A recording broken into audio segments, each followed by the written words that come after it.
தலைவி அம்மா அவர்களை வழங்கி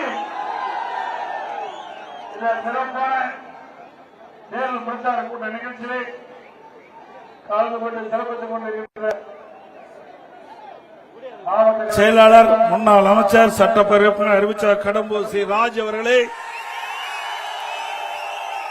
நிகழ்ச்சியிலே கலந்து கொண்டிருக்கின்ற முன்னாள் அமைச்சர் மாவட்ட செயலாளர் சகோதரர் திரு SP சண்முகநாதன் அவர்களே, முன்னாள் அமைச்சர் வார்த்தகனி சகோதரர் சீதா செல்லப்பாண்டியன் அவர்களே, நிகழ்ச்சியிலே பங்கு பெற்றிருக்கின்ற அனைத்து இந்திய அண்ணா திராவிட முன்னேற்ற கழகத்திலே பல்வேறு பொறுப்புகளை வைக்கின்ற நிர்வாகிகளே, நம்முடைய கூட்டணியில் அங்கம் வைக்கின்ற பாரதிய ஜனதா கட்சி, பாட்டாளி மக்கள் கட்சி மற்றும்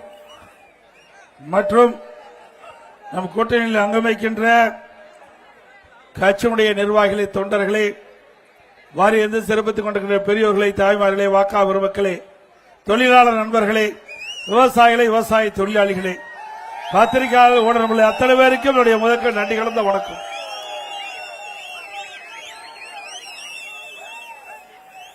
இன்றைய தினம் நடைபெறுகின்ற சட்டமன்ற பொதுத் தேர்தலில் நம்முடைய அனைத்து இந்திய அண்ணா திராவிட முன்னேற்ற கழக தலைமையிலே அமைக்கப்பட்ட தம்பி அந்த கொடி கொஞ்சம் இறக்குங்க தம்பி, கொடி தயவுசெய்து புதிய கொடியெல்லாம் கொஞ்சம் இறக்குங்க, கொஞ்சம் கொடி இறக்குங்க தம்பி, கொஞ்சம் ஒத்துழைப்பு கொடுங்க, அந்த படம் எடுக்கிறாங்க.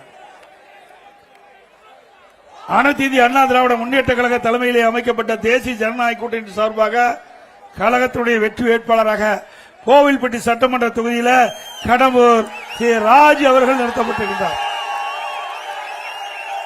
அவர் 3 முறை இந்த தொகுதியிலே சட்டமன்ற உறுப்பினராக தேர்ந்தெடுக்கப்பட்டு மக்களுக்கு சிறப்பான முறையில் பணியாற்றி நன்மதிப்பை பெற்று அம்மாவுடைய அமைச்சரவையிலே அமைச்சராக இடம்பெற்றவர். அவருடைய காலத்தில் பல்வேறு திட்டங்களை கொண்டு வந்து இந்த தொகுதியுடைய வளர்ச்சிக்காக பாடுபட்டவர். அவர் கழகத்தின் சார்பாக இன்றைக்கு நிறுத்தப்பட்டிருக்கின்றோம். அவருக்கு 2 லட்சத்தில் வாக்களித்து வெற்றி பெற செய்யுங்கள்.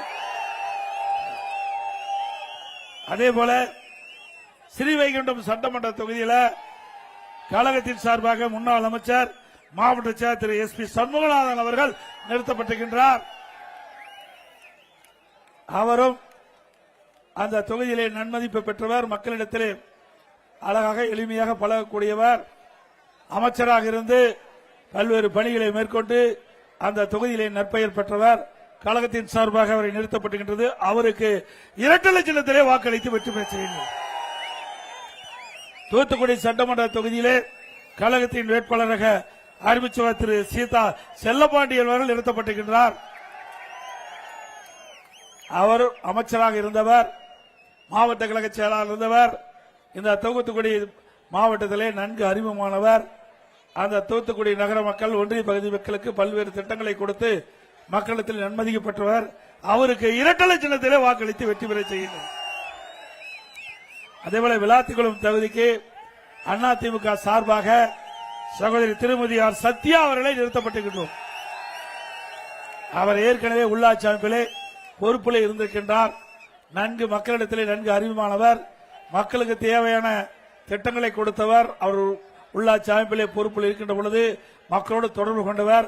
அப்படி மக்களுக்காக பணியாற்றக்கூடிய சகோதரி திருமதி ஆர் சத்யா அவர்களுக்கு 2 லட்சத்திலே வாக்களித்து வெற்றி பெற செய்யுங்கள். ஆக கோவில்பட்டி சட்டமன்ற தொகுதி, ஸ்ரீவைகுண்டம் சட்டமன்ற தொகுதி, தூத்துக்குடி சட்டமன்ற தொகுதி, விளாத்திக்குளம் சட்டமன்ற தொகுதியில் இருக்கின்ற கழக வெற்றி வேட்பாளருக்கு 2 லட்சத்திலே வாக்களித்து வெற்றி பெற.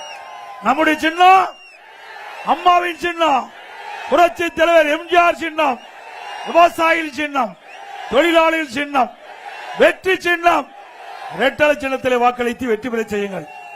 நம்ம கூட்டணியில் அங்கம் வைக்கின்ற அம்மா மக்கள் முன்னேற்ற கழகத்தின் சார்பாக ஒட்டப்பிடாரம் சட்டமன்ற தொகுதியிலே போட்டியிடுகின்ற அருமை சகோதரர் ஆர் சுந்தர்ராஜ் அவர்களுக்கு குக்கர் சின்னத்திலே வாக்களித்து வெற்றி பெற செய்யுங்கள். அவர் ஏற்கனவே சட்டமன்ற உறுப்பினராக இருந்தவர். அந்த தொகுதியிலே பல்வேறு பணிகளை சிறப்புற பணியாற்றியவர். மக்களிடத்திலே நன்மதிப்பு பெற்ற அருமை சகோதரர் சுந்தர்ராஜ் அவர்களுக்கு குக்கர் சின்னத்திலே வாக்களித்து வெற்றி பெற செய்யுங்கள். திருச்செந்தூர் சட்டமன்ற தொகுதியில் நம் கூட்டணியில் அங்கமைக்கின்ற பாரதிய ஜனதா கட்சியின் சார்பாக போட்டியிட இருக்கின்றாங்க. அவர்களுக்கு தாமரை சின்னத்திலே வாக்களித்து வெற்றி பெற செய்யும்.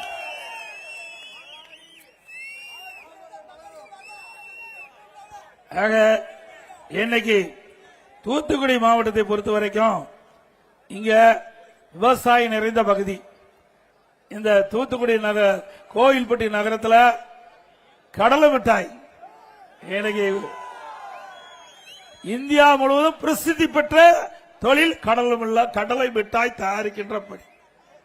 அதுக்கு புவிசார் குறியீடு கூட பெற்று தந்திருக்கின்றோம். அதுபோல தீப்பெட்டி தயாரிக்கின்ற தொழில்கள் இங்கே நிறைந்திருக்கின்றது. ஆக வேளாண்மை, விவசாயம் மற்றும் தீப்பெட்டி தயாரிக்கின்ற தொழிற்சாலை, கடலை மிட்டாய் தயாரிக்கின்ற தொழில் நிறுவனங்கள் நிறைந்த பகுதி இந்த கோயில்பட்டி சட்டமன்ற தொகுதி. அதோட இந்த பகுதியில் பனைமரம் நிறைவாக இருக்கின்றது. அந்த பனையேறும் தொழிலாளர்கள் அதிக பேர் இருக்கின்றார்கள். அந்த பனையேறும் தொழிலாளர்கள் இங்கே அதிகம் இருக்கின்ற காரணத்தில் அந்த பனை மரத்தில் இறக்கப்படுகின்ற பதநீர் மூலமாக பல பொருட்கள் தயாரிக்கின்றாங்க. அதே போல உப்பள தொழிலாளர்கள் இங்கே தூத்துக்குடியில் இருக்கின்றார்கள். அவர்களும் உப்பு தயாரிக்கின்ற பணியில் ஈடுபட்டிருக்கின்றார்கள். இப்படி பல தொழில் வளர்ந்த மாவட்டம் தூத்துக்குடி மாவட்டம். இன்றைய தினம் அதிமுக ஆட்சியில் தான் இந்த தூத்துக்குடி மாவட்டம் வளர்வதற்கு பல்வேறு நடவடிக்கை எடுக்கப்பட்டது. இன்றைக்கு விமான போக்குவரத்து சுமார் 750 ஏக்கர் நிலத்தை கையகப்படுத்தி கொடுத்து பிரம்மாண்டமான விமான நிலையம் இந்த தூத்துக்குடி மாவட்ட மக்களுக்கு தந்திருக்குது. இந்த மாவட்ட மக்களுக்கு மட்டும் இல்ல, பக்கத்தில் இருக்கின்ற தென்காசி மாவட்டம், திருநெல்வேலி மாவட்டம், கன்னியாகுமரி மாவட்டம், இந்த மாவட்ட மக்கள் இன்றைக்கு வெளிநாடுகளுக்கும் வெளி மாநிலத்துக்கும் செல்வதற்கு இந்த விமானத்தை பயன்படுத்துறது. அதே போல தூத்துக்குடி துறைமுகம், வஉசி சிதம்பரனார் துறைமுகம், அதை அபிவிருத்திப்படுவதற்கு விரிவுபடுத்துவதற்கு மத்திய அரசில் போராடி வாதாடி நிதி பெற்று அந்த துறைமுகம் விரிவுபடுத்தப்பட்டிருக்கிறது. இதையெல்லாம் ஒரு நாட்டுடைய வளர்ச்சிக்கு அடிப்படையாக இருப்பது இந்த துறைமுகம், விமான நிலையம். இரண்டும் அமைந்துள்ள ஒரே மாவட்டம் தூத்துக்குடி மாவட்டம். இன்றைய தினம் அதிமுக பொறுத்த வரைக்கும் எனக்கு இந்த தொழில் ஈடுபட்டுக்கிட்டவர் தமிழ்நாட்டில் உப்பள தொழிலில் ஈடுபட்டிருக்கின்ற தொழிலாளர்கள் மழை காலத்தில் பாதிக்கப்படுறாங்க. அவர்களுக்கு நிவாரணம் வழங்கப்பட்டு வருகிறது. அந்த மழைக்கால நிவாரணத்தை உயர்த்தி வழங்கப்படும் அதிமுக ஆட்சியிலே. அதே போல இந்த மாவட்டம் சரி, மாநிலத்திலும் சரி, பனைமரங்கள் அதிகமாக இருக்கின்றன. இந்த பனை தொழில் ஈடுபட்டிருக்கின்றவர்கள் அந்த பனை பொருட்கள் உற்பத்தி செய்கின்ற சங்கங்கள் மூலமாக மதிப்பு கூட்டு உற்பத்தி பொருட்கள் தயாரிக்கப்பட்டு அவர்கள் விற்கப்படுவதற்குண்டான நடவடிக்கை எடுக்கப்படும். சந்தைப்படுத்துகின்ற அந்த தொழில் ஈடுபடுகின்ற நிரந்தர வருமானம் கிடைக்கின்ற விதமாக செயல்படுத்தப்படும். பனை உற்பத்தி தொழிலாளர்கள் வாரியத்தில் பதிவு செய்துள்ள பனை தொழிலாளர்கள் அந்த தொழில் ஒரு சில மாதம் தான் இருக்குது, மற்ற மாதத்தில் வருமானம் கிடையாது. அதனால அந்த உப்பள தொழிலாளர்களுக்கு எப்படி அந்த உதவித்தொகை வழங்கப்படுகிறதோ அதே போல பனை ஏறும் தொழிலாளருக்கும் அந்த உதவித்தொகை வழங்கப்படும்.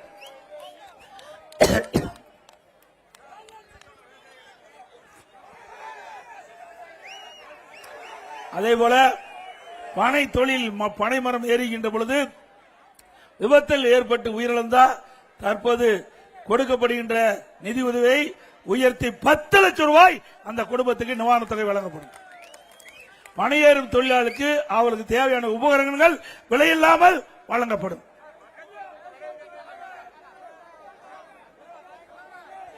அதே போல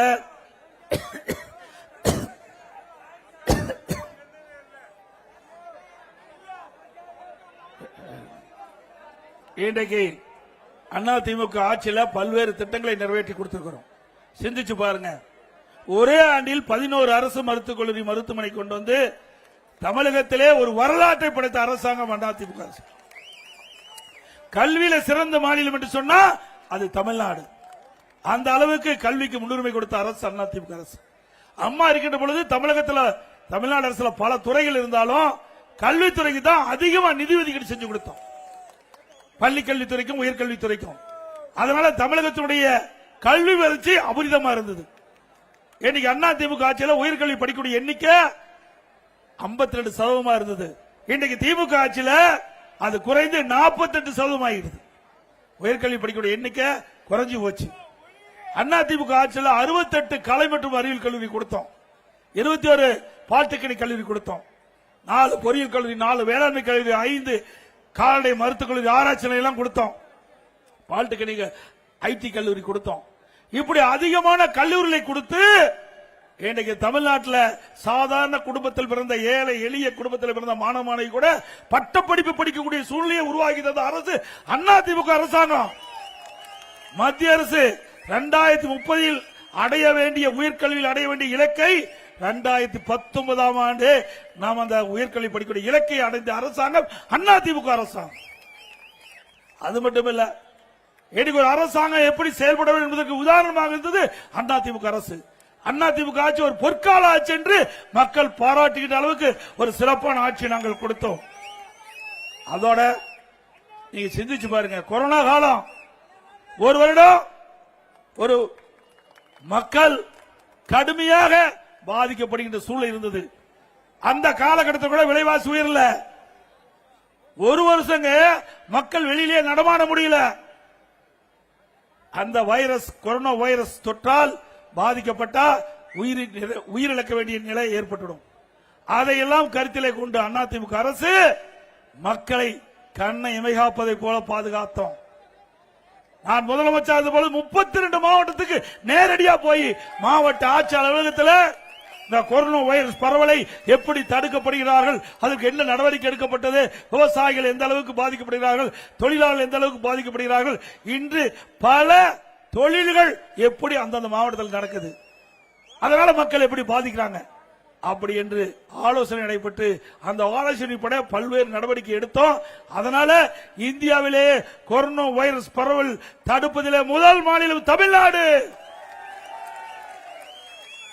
அது மட்டுமல்ல, ஒரு வருஷம் ஒரு ஆண்டு மக்களுக்கு வேலை வாய்ப்பு இல்லாதது, விலைவாசி உயரல. ஒரு ஆண்டு ரேஷன் கடையில் விலை இல்லாம அரிசி கொடுத்தோம், விலையெல்லாம் பருப்பு கொடுத்தோம், விலையெல்லாம் என்ன கொடுத்தோம், சக்கரை கொடுத்தோம். இந்தியாவிலே ஒரு வருடம் ரேஷன் பொருட்கள் கொடுத்த ஒரே அரசாங்கம் அதிமுக அரசாங்கம். ₹1 வருமானம் கிடையாது, டாஸ்மாக் மூடப்பட்டது, பத்திரப்பதிவு கிடையாது, ரோட் டாக்ஸ் கிடையாது, ஜிஎஸ்டி கிடையாது. இப்படி வருவாய் இல்லாம ₹1 வருமானம் இல்லாம கொரோனா வைரஸ் பரவலை தடுப்பதற்கு 40,000 கோடி செலவழிச்சோம். அப்ப கூட பொருளாதாரம் முன்னேற்றம் தான் இருந்தது. அப்படி வருவாய் இல்லாத ஒரு அரசாங்கம் நடத்திய ஒரே அரசாங்கம் அதிமுக அரசாங்கம். அந்த காலகட்டத்தில் மாணவர்கள் மன உளைச்சல் இருந்தாங்க. மாணவர்கள் மன உளைச்சல் என்னுடைய கவனத்தை கொண்டு வந்தாங்க.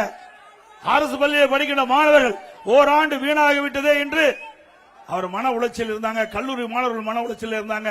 அந்த மன உளைச்சல் மீட்டெடுப்பதற்கு அரசு பள்ளியில் படிக்கின்ற மாணவர்கள் மற்றும் தனியார் பள்ளியில் படிக்கின்ற அத்தனை மாணவர்களுக்கும் ஆல் பாஸ் போட்டு கொடுத்தோம். கல்லூரியில் படிக்கின்ற மாணவர்களுக்கு ஆன்லைன்ல வகுப்பு, ஆன்லைன்ல தேர்வு, சிறப்பா படிச்சாங்க.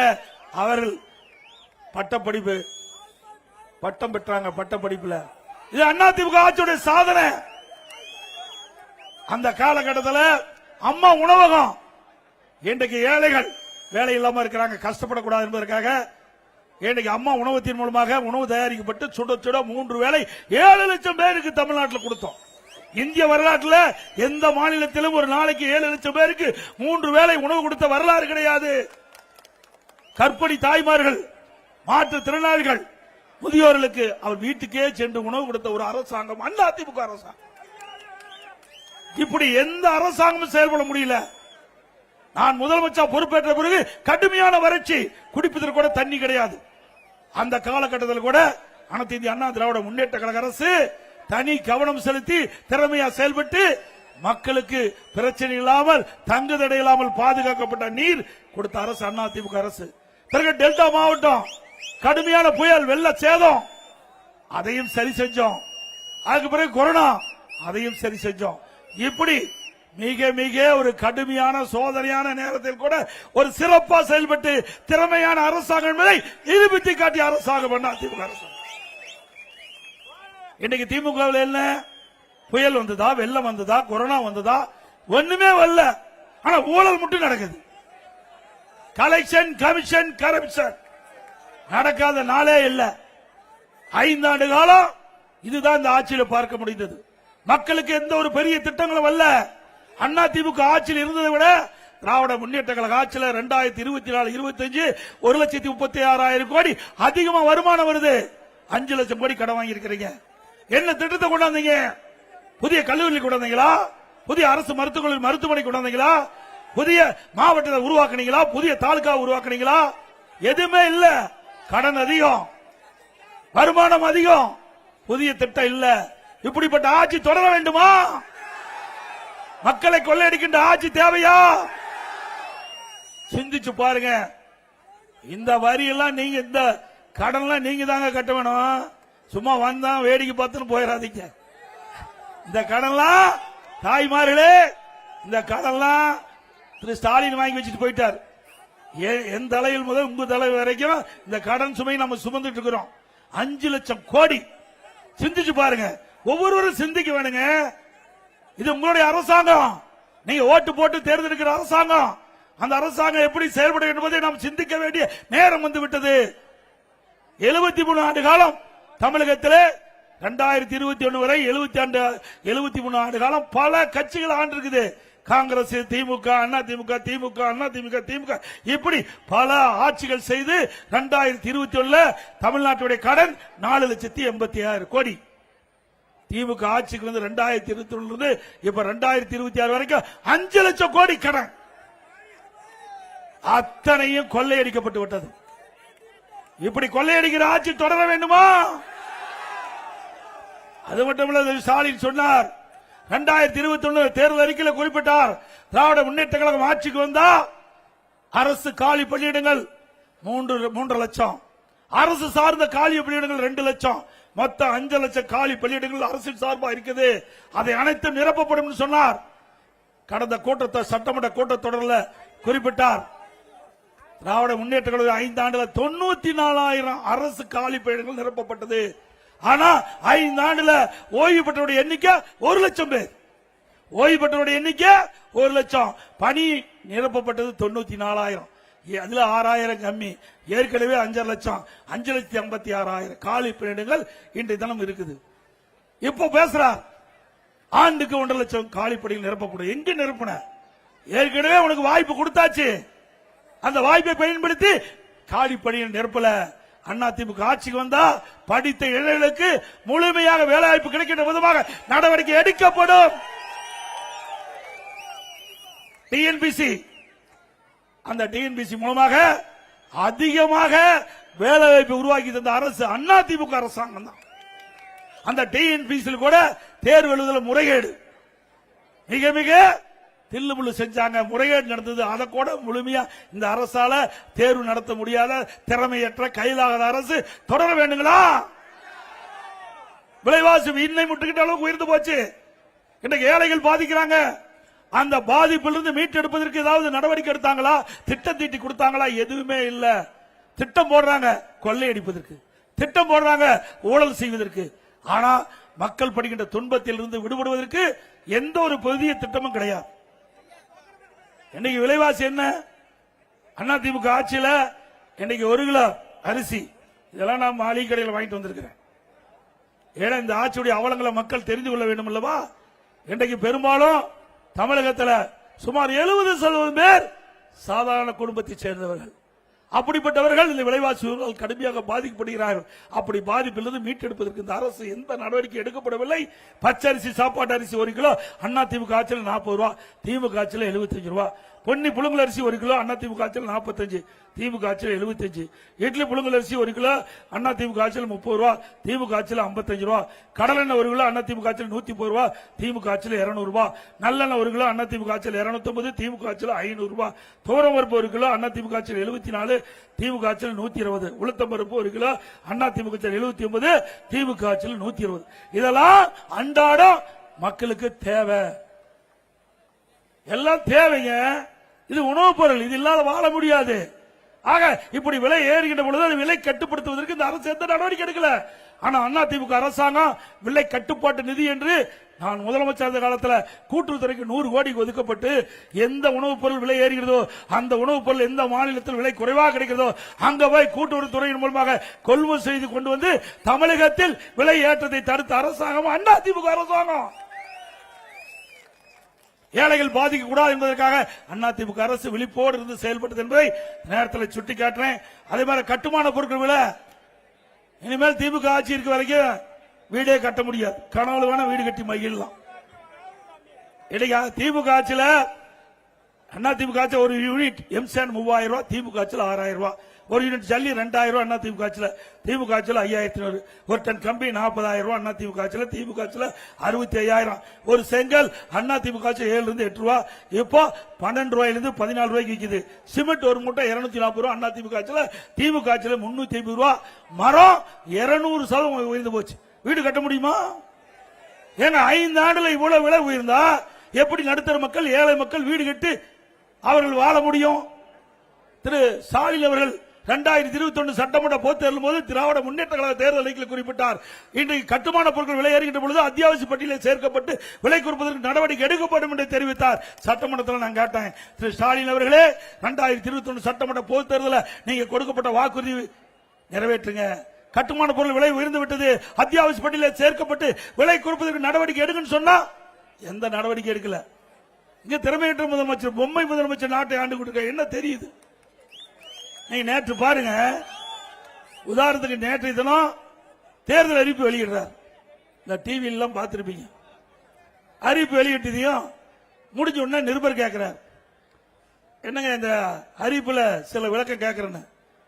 உடனே அங்க இருக்கிற ஆர்எஸ் பாரதி அதெல்லாம் சொல்ல முடியாது, அதெல்லாம் சொல்ல முடியாது, தெரிஞ்சா தானே முதலமைச்சர் சொல்ல முடியும். பாருங்க, டிவி போட்டு பாருங்க. அவரு நான் சொல்றேங்கிறாரு, அது சொன்னா தப்பு தப்பா சொல்லுவாருன்னு இவர் இந்த ஆர்எஸ் பாரதி அந்த தேர்தல் தயாரிக்கின்ற குழு உறுப்பினர் சொல்லுவாங்க, அவர்கிட்ட கேட்க வேணுங்கிறாரு. அப்புறம் எதுக்கு திமுக தலைவர், இந்த கட்சிக்கு எதுக்கு தலைவர்? அண்ணா திமுக தலைவர்னா அண்ணா திமுக கட்சி வெளியிட்டா அதுல 297 அறிவிப்பு இருக்குன்னா அது நேரடியாக நான் பார்த்தேன். என்னென்ன அறிவிப்பு மக்களுக்கு தேவை, எப்படி இப்படி கொண்டு போனா அது போய் மக்களுக்கு போய் சேரும் என்று எங்களுக்கு தெரியும். அதை நாங்க சொல்றோம். ஆனா இருக்கிற முதலமைச்சர் பொம்மை முதலமைச்சரா போயிட்டார். வேற என்ன தெரிய போது? ஒண்ணுமே தெரியல. அதோட இன்றைக்கு பழனி திருக்கோயில் இருக்குது, பழனி முருகன் கோயில். அதுல அறநிலைத்துறைக்கு சொந்தமான கோயில். அதுல 162 கோடி ரூபாய் எடுத்து 11 திட்டத்துக்கு செலவு செய்யறாங்க. திட்டம் கொண்டு வாங்க, நாங்க வரவேற்கிறோம். ஆனா அரசாங்க பணத்திலிருந்து செலவு பண்ணணும். இன்னைக்கு கோயில் பணத்திலிருந்து எப்படி செலவு பண்ணலாம்? அப்படி இந்த கோயிலுடைய வளர்ச்சிக்கு தான் அந்த பக்தர்கள் காணிக்கா கொடுக்கறாங்க. அந்த காணிக்கை கொடுக்கின்ற பணம் அந்த கோயிலுடைய வளர்ச்சிக்கு பயன்படுத்த வேண்டும். இதுதான் நம்முடைய பக்தருடைய கனவு. அதுதான் காணிக்கையா செலுத்துறாங்க. ஆனா திமுக ஆட்சியில இதுலயும் கமிஷன் பெறுவதற்கு அறநிலைத்துறை சார்பாக இருக்கின்ற பழனி திருக்கோயில் இருக்கின்ற நிதியை எடுத்து 11 திட்டத்துக்கு செலவு செய்து டெண்டர் விட்டு இன்னைக்கு உயர்நீதிமன்றம் தடையாணை வழங்கிட்டு. ஏன் அரசாங்கத்தில் பணம் இல்லையா? நீங்க அரசு பணத்திலிருந்து செலவு பண்ணுங்க. யார் வேண்டாங்களா? புதிய திட்டத்தை கொண்டாங்க. எத்தனை திட்டத்தை கொண்டாந்தாலும் பரவாயில்ல, தேவையான நிதி இருந்தா திட்டத்தை அறிமுகப்படுத்துங்க, மக்களுக்கு நன்மை செய்யுங்க. ஆனா கோயில் பணத்தில் எடுத்து செலவு செய்து எந்த விதத்தில் நியாயம் என்று பொதுமக்கள் கேள்வி கேட்கிறாங்க. என்னிடத்துல பல கோரிக்கை மனு வந்திருக்குது. அதன் அடிப்படையில் தான் இதை நான் தெரிவிக்கின்றேன். அதோட ஸ்டாலின் தேர்தல் அறிக்கையில் சொல்றார், திமுக ஆட்சிக்கு வந்தா 5000 கோயில்ல குடமுழுக்கு செய்யணும். திரு ஸ்டாலின் அவர்களே, இன்னைக்கு நீங்க குடமுழுக்கு செஞ்சு பத்திரிகையில் வந்திருக்குது பாருங்க, பத்திரிகையில் வந்திருக்குது. எதுல? திருச்சி சமயபுரம் மாரியம் கோயில்ல அங்க திருப்பணி நடைபெற்று அந்த மண்டபத்தில் மேற்கூரை இடிஞ்சு விழுந்து ஒரு பெண் பலியாயிருக்கிறாங்க. திரு ஸ்டாலின் திறந்து வச்சது. இப்பதான் திறந்து வச்சார். திறந்து வச்சா ஒரு உயிர் போயிட்டு 2 பேர் காயம் அடைஞ்சிட்டாங்க. இவ 5000 திருப்பணி நடத்தப்படும் சொல்றார். 5000 கோயிலுக்கு குடமுழுக்கு செய்யணும். ஏற்கனவே குடமுழுக்கு செஞ்சு இப்ப உயிர் பலி ஆகிட்டு இருக்குது. ஸ்டாலின் அவர்களே, உங்களுடைய ஆட்சி நிலை இதுதான் என்பதை நேரத்தில் தெரிவிக்க வேணும். அதோட கொடுத்தது அதே போல திராவிட முன்னேற்ற கழக ஆட்சியில ஓட்ட உடச பஸ் தான் ஓடிட்டு இருக்குது. உண்மைதானே? அந்த பஸ்ல ஏறி இறங்கினா தான் உயிர் நிச்சயம். அரசாங்க பஸ்ல அது நகர பேருந்துல ஏறி இறங்கினா தான் நம்முடைய உயிர் நிச்சயம். அந்த பஸ்ல பார்த்தா மேற்கூரை பிரிச்சுட்டு போகுது. மழை காலத்தில் கொடை பிடிச்சிட்டு தான் போகணும். ஓட்ட உடச பேருந்து பேரிச்சம்பளத்துக்கு விற்கிற அளவுக்கு இது பேருந்து ஆகிப்போச்சு. சிவகங்கையில ஒரு ஓட்டுநர் டயர் தேஞ்சு போச்சுன்னு போய் கலெக்டர் ஆபீஸில் எழுதிட்டு போயிட்டார். இந்த பேருந்து ஓட்டுனா விபத்து ஏற்பட்டு. இன்னைக்கு சென்னையில அந்த பிளாட்பாரம் அது உடஞ்சு போய் அந்த பெண் அதுக்குள்ள விழுந்து நடந்து ஓடிட்டே இருக்கிறாங்க. சத்து போட்டு அந்த டிரைவர் நிறுத்தினால உயிர் தப்பிச்சது. அப்புறம் டயர் கல்லிட்டு ஓடுது. இப்படி மோசமான பேருந்து தமிழகத்தில் இயக்கிட்டு இருக்கிறாரு. மேலும் 10,000 பேருந்து புதுசா வாங்கணும். இப்படியே தான் சொன்னார். 5 ஆண்டு காலம் புதிய பேருந்து வாங்கன்னு சொல்லி கடைசி வரை 2,500 பேர் தான் வாங்கினாங்க. பேருந்து தான் புதுசா வாங்கினாங்க. அதிமுக ஆட்சியில் 2015-16 வரை 15,000 பேருந்துகள் புதிய பேருந்துகள் வாங்கி கொடுத்தோம். புதிய பேருந்துகள் வாங்கி மக்கள் பயன்பாட்டு கொடுத்த அரசு அதிமுக அரசு. அது மட்டும் இல்ல, நீங்க பாத்தீங்கன்னா அந்த பேருந்துலாம் ஒரு குறிப்பிட்ட அளவு தான் கிலோமீட்டர் ஓட்ட வேணும், அப்படித்தான் நிர்ணயிக்கப்பட்டிருந்தது. அதனுடைய ஆயுள் காலம் அதிமுக ஆட்சியில் விரைவு பேருந்து 3 வருஷம் தான் ஓட்ட வேணும். அதுக்கு மேல ஓட்டினா அந்த பேருந்து தகுதியற்ற பேருந்து, அதுல பயணம் செய்ய முடியாது. அதை இன்றைக்கு 7 லட்சம் கிலோமீட்டராக உயர்த்தினாங்க. அதாவது என்னப்பா 7 லட்சத்திலிருந்து 7 இப்படி கிலோமீட்டர் 7 லட்சம் கிலோமீட்டர் அப்படின்னு சொன்னா அவ்வளவுதான் ஓட்டணும். அதுக்கு மேல ஆயுள் காலம் இவ்வளவு நிர்ணயிக்கப்பட்டது. அதுக்கு மேல ஓட்டக்கூடாது. இதுதான் நிர்ணயிக்கப்பட்டிருந்தாங்க. ஆனா கூடுதலா ஆயுட்காலத்தை நீடிச்சாங்க. இதனால அந்த பேருந்தில் பயணம் செய்கின்றவெல்லாம் உயிருக்கு ஆபத்து ஏற்படுகிற நிலை இருக்கும். அண்மையில் கூட ஒரு பேருந்து விபத்துக்காகி பல பேர் இருந்திருக்கிறாங்க. இப்படிப்பட்ட மோசமான பேருந்து தமிழகத்தில் இருக்கு என்பதை நேரத்தில் எண்ணி பார்க்க வேண்டும். அதோட விளாத்தி குளத்தில் பெண்களுக்கு பாதுகாப்பு இல்ல, சிறுமிக்கு பாதுகாப்பு இல்ல, பெண்களுக்கு பாதுகாப்பு இல்ல, மூதாட்டி கூட பாதுகாப்பு இல்ல. இப்படிப்பட்ட அவல ஆட்சி இந்தியாவில் எங்கேயுமே இல்ல. ஒரு பள்ளி மாணவி பாலியல் சீண்டலுக்கு உட்படுத்தப்பட்டு படுகொலை செய்யப்பட்டிருக்கிறாங்க. அந்த மாணவி காணாம போன உடனே உடனடியாக மாலை போய் காவல் நிலையத்தில் புகார் செய்யறாங்க. அடுத்த நாள் காவல் நிலையத்தில் புகார் செய்யறாங்க. காவலர் வழக்கை பதிவு செய்யல. பெற்றோர்களே தன்னுடைய பிள்ளைகளை தேடிக்கிட்டு இருக்கும்போது அந்த குழந்தை இறந்து கண்டுபிடிக்கப்படுது. அப்படி காவல்துறை இவ்வளவு மோசமா செயல்பட்டு சொன்னா இந்த அரசாங்கத்தின் நிலைமை எண்ணிப்பாருங்க. ஏன்னா சிறுமிக்கு பாதுகாப்பு இல்லாத ஒரு சூழ்நிலை. இன்றைக்கு பாலியல் சீண்டலால விளாத்திக்குளம் பகுதியில், இன்றைக்கு லேட் நத்தம் என்ற பகுதியில் நம்முடைய ஒரு சிறுமி பள்ளியில் படிக்கின்ற மாணவி இன்றைக்கு பாலியல் சீண்டலுக்கு உட்படுத்தப்பட்டு படுகொலை செய்யப்பட்டிருக்கிறாங்க. ஆகவே அதிமுக ஆட்சி வந்த பிறகு இதுக்கு முழுமையான விசாரணை மேற்கொள்ளப்பட்டு சட்ட நீதியாக யாரெல்லாம் இதில் தவறு செஞ்ச அதிகாரிகளோ நடவடிக்கை எடுக்கப்படும். இங்க மட்டும் இல்ல, இங்க இருக்கிற சமூக இந்த மாவட்டத்தில் இருக்கிற சமூகத்துறை அமைச்சர் தூத்துக்குடி ஒரு நிகழ்ச்சியில பங்கு பெற்று பேசுறாங்க. திராவிட முன்னேற்ற கழகம் ஆட்சிக்கு வந்த பிறகு 6,999 போக்சோ வழக்குகள் பதிவு செய்யப்பட்டு அது பாதிக்கப்பட்டவர்களுக்கு 84,000 கோடி நிவாரணம் கொடுக்கப்பட்டதா சொல்றாங்க. எவ்வளவு கேவலம்! போக்சோ வழக்குனா சிறுமி பாதிக்கப்படுகிறார்கள். சிறுமிகள் பாலியல் சீண்டலுக்கு உட்படுத்தப்பட்டு அதன் மூலமாக வழக்கு பதிவு செய்யப்பட்டது போக்சோ வழக்கு. 6,999 வழக்குகள் பதிவு செய்யப்பட்டு சொன்னா இந்த ஆட்சி தேவைங்களா? பெண் பிள்ளைகள் எந்த அளவுக்கு சீரழிக்கப்பட்டிருக்காங்க இந்த ஆட்சியில நாம சொல்லல, சமூகத்துறை அமைச்சரே பதிவு செய்ததான் நான் சொல்றேன். அவள் கொடுக்கப்பட்ட வாக்குமூலம் தான். அதுக்கு பிறகு பாத்தீங்கன்னா வறுமையின் காரணமா ஸ்டாலின் சொல்றார் திமுக ஆட்சியில் வறுமையே கிடையாது, மக்கள் எல்லாம் மகிழ்ச்சியோட வாழ்றாங்க. உண்மையா? எங்க நாமக்கல் மாவட்டம் பள்ளிப்பாளையத்தில் வறுமையின் காரணமா அவருடைய கிட்னிய முறைகேட எடுக்கிறாங்க. யாரு? திமுக எம்எல்ஏ மருத்துவமனையில கிட்னி முறைகேட எடுக்கிறாங்க. திமுக அரசாங்கமே ஒரு குழு போட்டு அந்த மருத்துவமனையை அங்க போய் சோதனை நடத்தி அந்த கிட்னி முறைகேடு நடைபெற்றது உறுதி செய்யப்பட்டு இன்னும் வரைக்கும் அந்த எம்எல்ஏ மேல் நடவடிக்கை எடுக்கல. அதிமுக ஆட்சிக்கு உடனே இந்த கிட்னி முறைகேடில் ஈடுபட்டுகின்ற நபர்கள் மீது உரிய நடவடிக்கை எடுக்கப்படும். எங்க பணத்தை திருடுவாங்க, நகையை திருடுவாங்க, கிட்னி திருடுறது இந்த ஆட்சியில் தான். இந்த ஆட்சியில கிட்னி திருடுறாங்க. பிறகு குமராபாளையத்தில் ஒரு பெண்மணி வறுமையின் காரணமாக கிட்னிய பணத்தாசை காட்டி எடுக்கிறாங்க. ஆனா கிட்னி அந்த அம்மா உடம்பு சரியில்லாத மருத்துவமனை சிகிச்சை பெறுகின்ற போது ஸ்கேன் பார்க்கும்போது கிட்னிக்கு பதிலாக கல்லீரல் எடுத்துட்டாங்க. இனிமேல் இங்க வந்திருக்கிற நம்முடைய கழக நிர்வாகிகள், தொண்டர்கள், பெரியோர்கள், அவருடைய உறவினர்கள், நண்பர்கள் யாராவது இருந்து திமுக மருத்துவமனையில் போய் ஆபரேஷன் பண்ணியிருந்தா ஸ்கேன் பண்ணி பார்த்துக்க உடல்ல உறுப்பு இருக்குதா இல்லையானு. ஏன்னா இந்த ஆட்சி நம்ப முடியல. கிட்னி திருடுகிற ஆட்சி, இப்படிப்பட்ட ஆட்சி தொடர வேணுங்களா?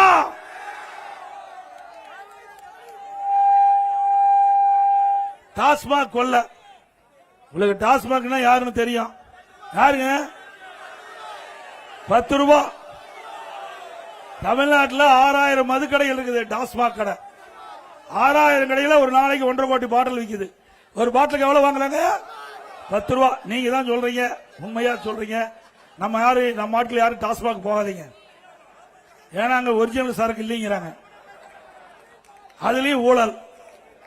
அதுல 6000 பாட்டில் வைக்கணும்னா ஒரு நாளைக்கு 10 ரூபாய்னா 1.5 கோடி பாட்டிலுக்கு 15 கோடி, மாசத்துக்கு 450 கோடி, வருஷத்துக்கு 5400 கோடி.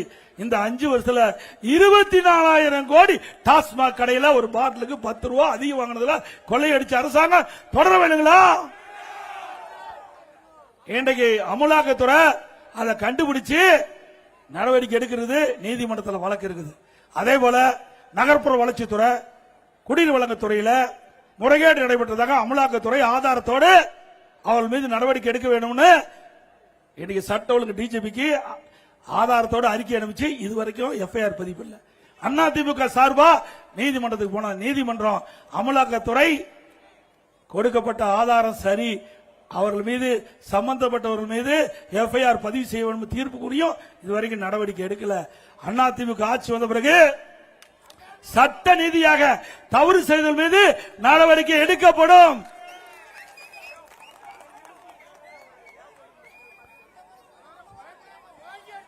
அதே போல அதிமுக ஆட்சியில் பல்வேறு திட்டங்கள் நிறைவேற்றி கொடுத்தோம். கைத்தார் தலைவனாக கொண்டு புதிய தாலுகா உருவாக்கணும், அது கட்டடம் கட்டி கொடுத்தோம். ஏன்னா இன்றைய முதலமைச்சர் ஒண்ணுமே செய்கின்ற அதிமுக ஆட்சியில், அதனால் ஒரு சிலவற்றை இந்த நேரத்தில் குறிப்பிடுவது சரியாக இருக்கும் என்று கருதுகிறேன். இந்த சட்டமன்ற தொகுதியில கைத்தார் பகுதியில புதிய தாலுகா வேணும் கேட்டீங்க, கொடுத்தாச்சு. கோயில்பட்டி பிரிச்சு தனி கட்டடம் கட்டி கொடுத்தாச்சு. கைத்தார் நகரில் அமைந்துள்ள பழமை வாய்ந்த சிவன் கோயில் சீரமைக்க 1.5 கோடி ரூபாய் இன்றைக்கு ஒதுக்கப்பட்டு பணிகள் நடைபெற்று வருகிறது. எட்டயபுரம் அமுதகவி உமரப்புருவல் பிறந்தநாள் அரசு விழாவாக அறிவிக்கப்பட்டு கொண்டாடப்படுகிறது. 1 கோடி மதிப்பீட்டில் காமநாயக்கன்பட்டியில் 7வது பங்குச்சந்தை வீரமா முனிவர் மணிமண்டபம் அமைக்க அரசாணை வெளியிடப்பட்டு கட்டுமான பணி முடிவு திறக்கப்பட்டது. 100 கோடி ரூபாயில கோயில்பட்டிக்கு குடிநீர் திட்டத்தை நிறைவேற்றி தந்த அரசு அதிமுக ஆட்சி. அதே போல 10 கோடி மதிப்பீட்டில் கடம்பூர் பேரூராட்சி உட்பட 2 பேரூராட்சிகள் மற்றும் 180 கிராமங்களுக்கு சீவலப்பேரி கூட்டுக்குடி திட்டம் செயல்படுத்தப்பட்டது அதிமுக ஆட்சி. 7,000 கோடி மதிப்பீட்டில் கோவில்பட்டியில் புதிய அரசு கலைக்கல்லூரி அமைக்கப்பட்டது அதிமுக ஆட்சியில். கைத்தார் அகிலாண்டு அம்மன் கோவில் பின்புறம் புதிய பாலம், தலையால் நடந்தான் குளம் கிராமத்தில் 2.5 கோடி மதிப்பீட்டில் புதிய பாலம் உட்பட 2 இடங்களில் 7.5 கோடி மதிப்பீட்டில் சிறு பாலங்கள். ரூ. 7 கோடி மதிப்பீட்டில் உலகத்தரம் வாய்ந்த செயற்கை இலை ஹாக்கி விளையாட்டு மைதானம் கோயில்பட்டியில் அமைச்சு கொடுத்திருக்கு. நெடுஞ்சாலைத்துறையின் மூலமாக கைத்தார் கடம்பூர் பசுவந்தனை சாலை, கழுகுமலை நாலாட்டிமுதிர சாலை, கோயில்பட்டி காமநாயக்கன்பட்டி பசுவந்தனை சாலை, கைத்தார் செட்டிமுகராட்சி கழுகுமலை சாலை ஆகிய சாலைகள் இருவழிச்சாலையாக போக்குவரத்து தடையில்லாமல் செல்வதற்கு விரிவுபடுத்திருக்கிறது. தொகுதி முழுவதும் நல்லா சிந்திச்சு பாருங்க. அம்மா மினிக்கிள்ளி கொண்டாந்தேன். இந்த ஆட்சிக்கு என்ன அது வலிக்குது சிந்திச்சு பாருங்க.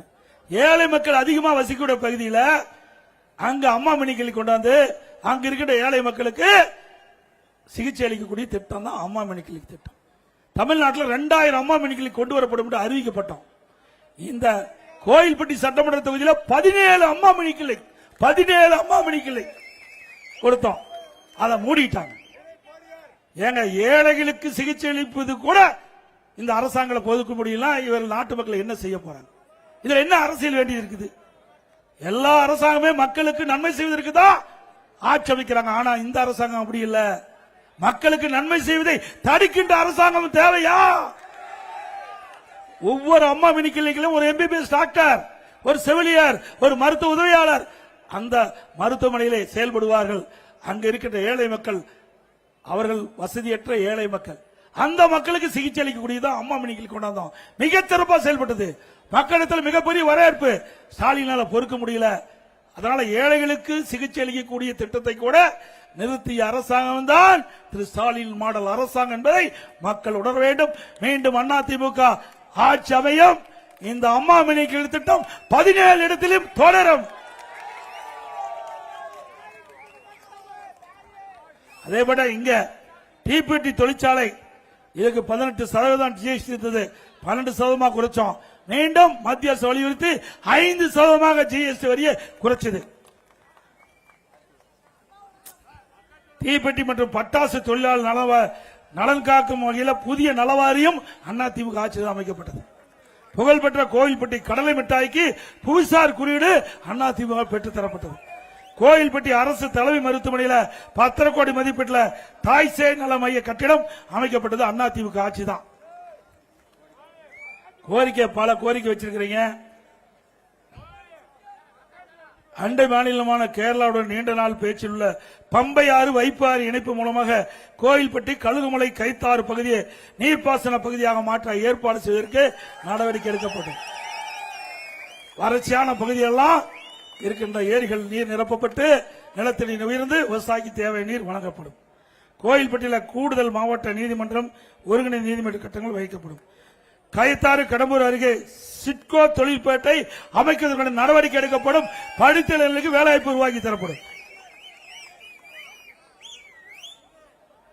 கைத்தாறு புதிய தாலுக்காக உருவாக்கப்பட்டதால் அங்க அரசு ஆரம்ப நிலையத்தை தாலுகா மருத்துவமனையாக தரம் உயர்த்தப்படும். 11/11/2022 அறிவித்தவாறு கைத்தாறில் புதிய தீயணைப்பு நிலையம் அமைக்கப்படும். திமுக ஆட்சி நிறுத்தப்பட்டது. அதிமுக ஆட்சி ஏற்கனவே அறிவிக்கப்பட்ட தீயணைப்பு நிலையம் கைத்தாறில் தொடர் நடைமுறைப்படுத்துவோம். 11/11/2002 வானரமுட்டியில் புதிய ஆரம்ப சுகாதார அமைக்கப்படும் அறிவிச்சோம். அதுவும் அமைத்துக் கொடுக்கப்படும். பாய் உற்பத்தி தொழிற்சாலை கணக்காக்கும் வகையில் மானியம் அவர்களுக்கு வழங்கப்படும். சொர்ணமலை கதிரேசன் கோயில 135 அடியில முருகன் சிலை அமைக்கப்படும் என்று அறிவிச்சோம். அதுவும் நிறைவேற்றி தரப்படும். கோயில்பட்டி நகராட்சி சார்பில் கட்டுப்பட்டு செயல்படாமல் கோயில்பட்டி நகராட்சி சார்பில் கட்டப்பட்ட செயல்படாமல் உள்ள நகராட்சி மார்க்கெட்டை கழக ஆட்சி அமைந்தவுடன் உரிய நடவடிக்கை எடுத்து சரி செய்யும்.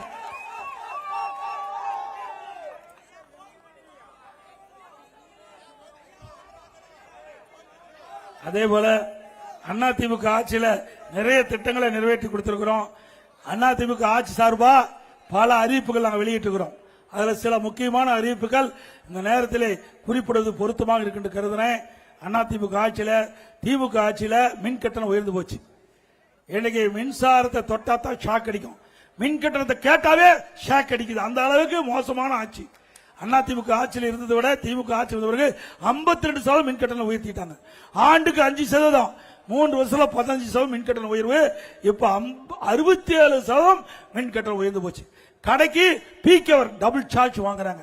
அதுபோல இன்னைக்கு உள்ளாட்சி துறையில இன்னைக்கு நகராட்சி, மாநகராட்சி, பேரூராட்சியில வீட்டு வரி 100% உயர்த்தியாச்சு.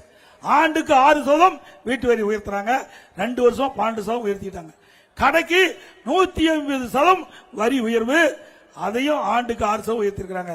குடிநீர் கட்டணம் உயர்ந்து போச்சு. போதாததுக்கு குப்பைக்கு வரி போட்ட ஒரே அரசாங்கம் திமுக அரசாங்கம். இந்த வரி சுமையாலும் விலைவாசி உயர்வாலும் மக்கள் பாதிக்கப்பட்டிருக்கிறாங்க. அந்த பாதிப்பிலிருந்து விடுவதற்கு ஒவ்வொரு குடும்பத்தையும் 10,000 ரூபாய் உதவித்தொகை அவர் வங்கியிலே செலுத்தப்படும். தற்போது குடும்ப தலைவிக்கு வழங்கப்படுகின்ற அந்த மாதாந்திர உதவித்தொகை 1000 ரூபாயிலிருந்து 2000 ரூபாய் அதிமுக ஆட்சியில் குடும்ப அட்டைக்கு வழங்கப்படும். மாதந்தோறும் 2000 ரூபாய் குடும்ப அட்டைதாருக்கு வழங்கப்படும். அதோட எல்லா குடும்ப அட்டைதாரருக்கும் விலை இல்லாம பிரிட்ஜ் வழங்கப்படும். இன்னைக்கு மகளிர் தான் நகர பேருந்துல கட்டணமாக பயணம் செய்யறாங்க. இனி ஆண்களும் நகர பேருந்துல கட்டணமாமல் பயணம் செய்யலாம். அதே போல ஒவ்வொரு வீட்டிற்கும் ஆண்டுக்கு 3 கேஸ் சிலிண்டர் விலையில்லாமல் வழங்கப்படும். நம்முடைய பெண்கள் பணிக்கு செல்வதற்கும் பணி முடிந்து வீடு திரும்புவதற்கும் அம்மா இருசக்கர வாகனம் மானியத்தில் வழங்கப்படும். 5 லட்சம் பேருக்கு வழங்கப்படும். ஒவ்வொரு அம்மா இருசக்கர வாகனத்துக்கு 25,000 மானியம் வழங்கப்படும். ஒவ்வொரு ஆண்டும் பொங்கல் தொகுப்பு கொடுக்கிறோம். அதோட ஒவ்வொரு ஆண்டும் 1000 ரூபாய் பொங்கல் பரிசு வழங்கப்படும்.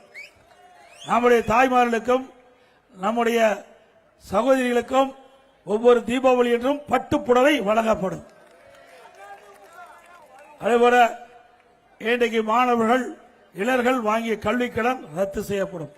விவசாயிகள் தொடக்க வேளாண் வாங்கிய பயிர்க்கடன் தள்ளுபடி செய்யப்படும். இன்றைக்கு இந்த நகர பகுதியில் இன்றைக்கு சாலை ஓரமாக கடை வச்சிருக்காங்க. கூட்டுறவு சங்கத்தில் வாங்கிய கடன் தள்ளுபடி செய்யப்படும். ஆட்டோ ஓட்டுநர்கள் ஆட்டோ இந்த சங்கத்தில் பதிவு செய்யப்பட்டு புதிய ஆட்டோ வாங்கினா 75,000 மானியம் வழங்கப்படும். ஆட்டோ ஓட்டு மாற்றுத்திறனாளி கூட்டுறவு சங்கத்தில் வாங்கிய கடன் முழுவதும் தள்ளுபடி செய்யப்படும்.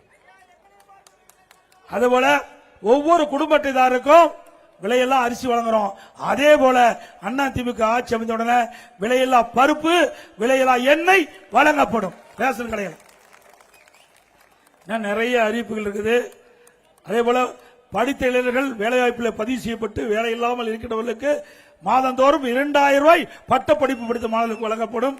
பிளஸ் 2 வரை படித்தவர்களுக்கு 1000 ரூபாய் வழங்கப்படும். அதே போல பணியேறும் தொழிலாளர்கள் நான் ஏற்கனவே சொன்னேன், அவர்களுக்கு தேவையான உபகரணங்கள் விலையில்லாமல் வழங்கப்படும்.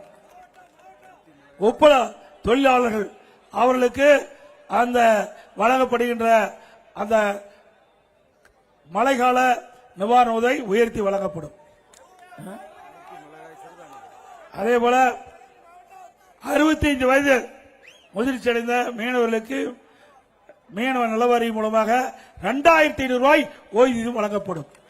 அனைத்து முதியோர்களுக்கு வழங்கப்படும் ஓய்வூதியம் 2,000 ரூபாயாக உயர்த்தி வழங்கப்படும். அதோட பருத்தி மற்றும் மிளகாய் உணவு தானியம் அந்த சிறுதானியம் அந்த பயிரிடுகின்ற விவசாயிகளுக்கு அவர்களுக்கு தகுந்த விலை நிர்ணயம் செய்யப்பட்டு அவர்களுக்கு அரசாங்கம் தேவையான அளவுக்கு நிதியுதவி வழங்கப்படும். அந்த விளைபொருளுக்கு தேவையான விலை நிர்ணயம் செய்யப்பட்டு அவர்களுக்கு அதிமுக ஆட்சியில் வேளாண்மை சிறக்க நடவடிக்கை எடுக்கப்படும்.